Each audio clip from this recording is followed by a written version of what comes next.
I'm back after my month off, and as I begin to get my brain back into gear, I figured it would be a good time to share with you the daily habits that I commit to in order to help me be as intentional, productive, and efficient in my business every single day.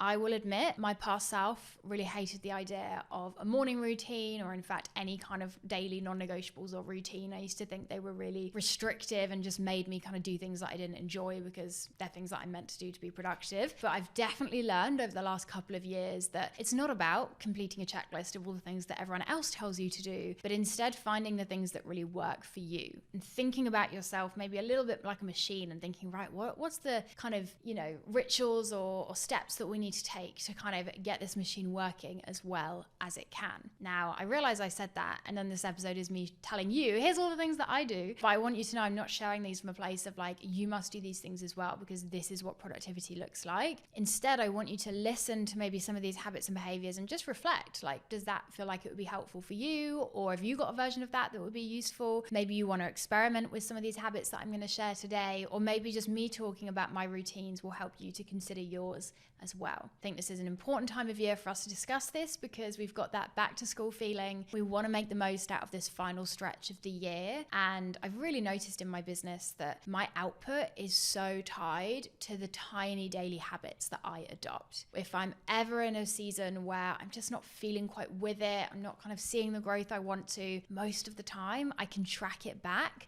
to a lack of consistency in these daily habits. And these are the things that over the last 9 years I've continually come back to and, not just experimented with and then gone, yes, that is for me. These are the things that really help me to show up as my best self. And they are definitely the things that I'm using right now in September to get my brain back in gear. Because let me tell you, taking a month off does not have me, thrilled at the thought of working again. I think that's probably a bit of a misconception. Like, I love my business, I love what I do, but I'm not going to lie, I've just had a month where I've just done whatever I wanted, had no schedule, had done all of these fun things. My brain definitely needs a bit of help getting back into gear, and these are more important than ever for me over these next few weeks in just getting myself back into a routine and getting myself back in the zone. So I'm going to talk you through kind of the key habits within my day. It's not just my morning routine. I'm going to talk you through kind of start to end. And I don't do all of these perfectly every day, but actually nowadays these things are pretty consistently a part of what I do and are the things that are kind of non-negotiable for me.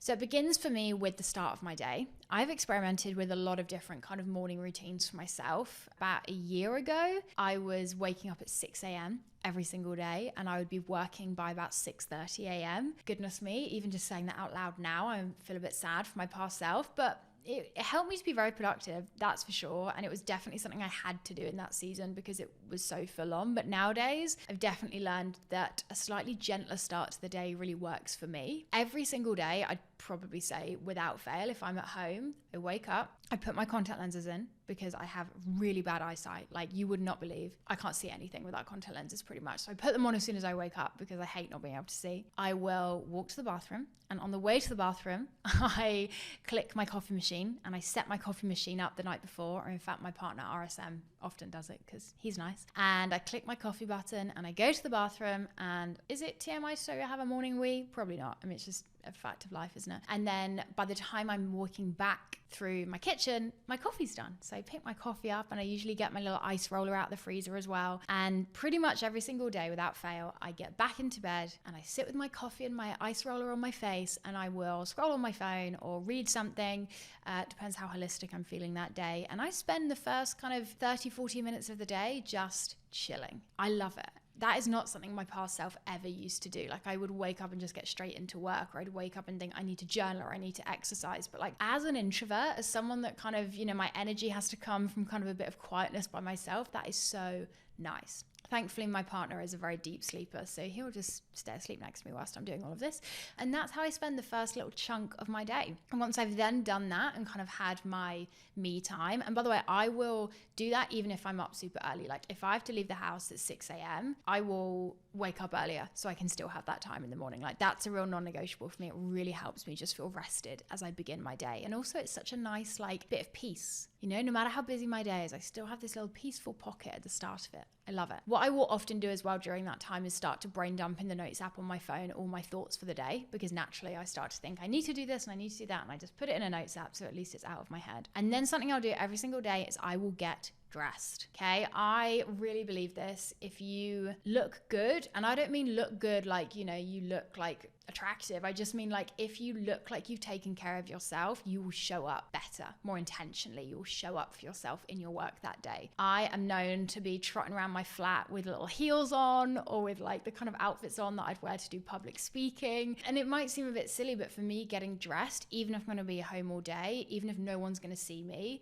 is really important, because it says to my brain subconsciously, like, we're here, we're showing up, we're going to work. So I'll always get dressed in the morning. I'll often have laid it out the night before, because I love myself a bit of efficiency. And then when I get to my desk, again, even if I've got, busy stuff at the very start of the day, I will always make sure I've got 5-10 minutes at the start of my day to get myself a really clear plan of action. Okay, if you just kind of melt into your day, like you just get to your desk and there's a Zoom call straight away and then you're away, you're probably going to find that you feel like the day is happening to you rather than you are in control of the day. So for me, when I get to my desk, the first thing that I do is I will understand what's coming up in terms of what's in the diary and what is already scheduled in. I don't know if you've ever seen that kind of visual analogy before, where someone will have like a glass jar and they'll be like, we'll put the rocks in first that take up the space, and then we'll fill in the gaps with the sand, and then we'll fill in the gaps with the water. I kind of think of my to-do list like the sand and the water. It's the little stuff that fills in gaps. And in order to write a good to-do list, you need to know what the rocks are. You need to know what else is happening in your day. You need to understand your capacity. So I will look at my Google Calendar and I'll understand, right, I've got this call, or I'm leaving the house at this time, or like, I've got this thing scheduled in. I'll understand what is already coming up so that I can,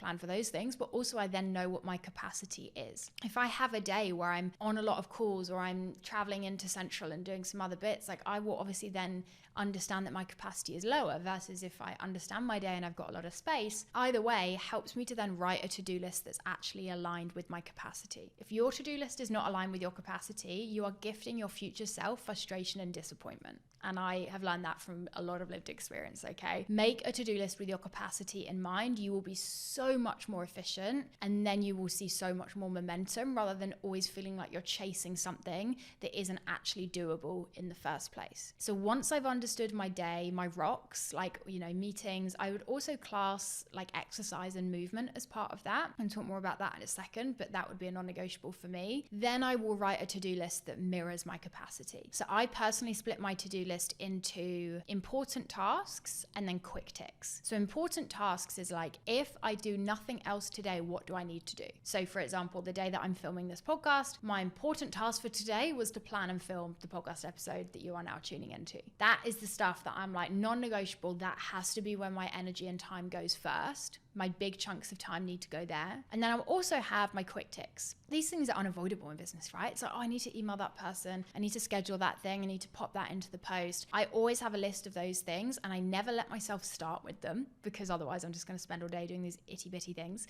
But I will do them when I've got 10 minutes between two meetings, or I'll do them to break up the big tasks when my brain's feeling a bit tired. So understand your day, and then write a list for yourself that is aligned with your capacity, and split into key tasks and quick ticks. That is what I will do when I get to my desk. The next thing that I do, which I've done for probably like 6-7 years now, like I've done it for so long it just feels like second nature to me, is that I have no calls in my diary, no anything in my diary before 10 a.m. One of my biggest time boundaries is that you will not catch me before 10 a.m. Now, there's of course tiny exceptions to that. For example, if you want me to speak at an event, I'll be there whenever you need me to be there. But for client calls, for meetings, for coffees, for quick chats, for filming with my producer, like 10 a.m. is the first time in my diary that I have free. And you know what? If you hold that boundary, people are fine about it.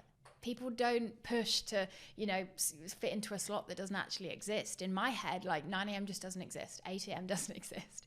If someone says to me, hey, can we talk in the morning? I'm like, yeah, morning, 10 a.m. That's my first slot of the day. The reason that I love this habit, and it's such a non-negotiable for me, is it means that the first chunk of the day is mine. The first chunk of the day, if I get to my desk at maybe 8, half 8, even 9, I've always still got a chunk of time that is for me. And I don't always use it to do on the business stuff. It's usually still doing like tasks, but I can get ahead. I hate nothing more than when I feel like I have just arrived at my desk and sat on calls or meetings or done other people's things all day. And so for me, having that chunk of time at the start is so meaningful. It gets me, moving, creating momentum early on, and I always know I've got that time. It really helps me as well if I'm ever stressing about the day that I've got coming up the next day. I always know it's okay because I'm going to have a bit of time before all of that madness begins, where I can maybe do some of these things that are important to me. So no calls before 10 a.m. and the calls that I do have, I try and batch them together where I can. Another example of that, like I record 4 podcasts in one. If you really were, detail oriented, you could work out, oh, she's filmed all 4 of these episodes in the same day because my makeup looks exactly the same. Having said that though, I do the same makeup every day. I don't think I have different looks in my wheelhouse, but that is so helpful because batching creates more efficiency, right? I'm not setting up all the equipment, getting my brain in the zone once, a week for 4 weeks. I'm doing it once every 4 weeks and I do 4 as one. Does that make any sense? I feel like I used very just random wording there, but you're with me.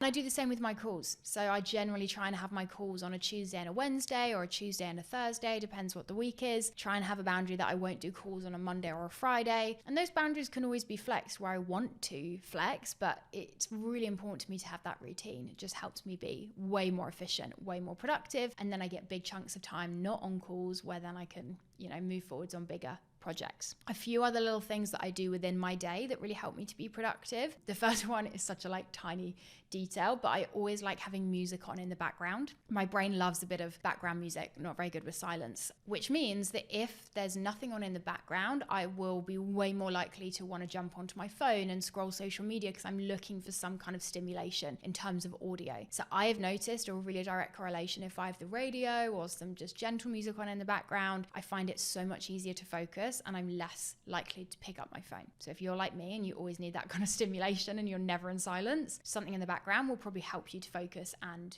not go on your phone, which is a win. And the other thing that I would share that I do every day, or I guess it's not that I do it every day, but it happens every day, is that I have an amazing PA. She's called Charlotte. You might have heard me talk about her a couple of times in recent episodes. And she's a big part of what helps me to be productive. Every single morning, Charlotte checks my emails, deletes the spam ones, replies to the ones that she can, flags the ones that I need to. She helps keep on top of some kind of community management. She does little daily tasks like my bookkeeping. And having someone, whether it's a PA or a VA or an assistant or a team member, do some of those repetitive tasks, I think is such a game changer. Not only because they then take them off of your to-do list as the business owner, but also because just then that mental load isn't there and those things just don't have to be on your radar. When I get to my inbox in the morning, it's already had a sweep. It's already organized and clean and I know exactly what I'm looking at. And honestly, that helps me to be so productive. I used to spend the first kind of 45 minutes of every day doing a bit of an admin sweep and checking all my inboxes and replying to all the things and sorting things. And now that I've got a PA, I don't really have to do that at all. And that is so much time. If you add up that little bit of time every morning, that's a lot of time that I'm then getting back. So that is a solution that I know won't necessarily be for everyone, but has been super, super helpful for me and obviously helps in a lot of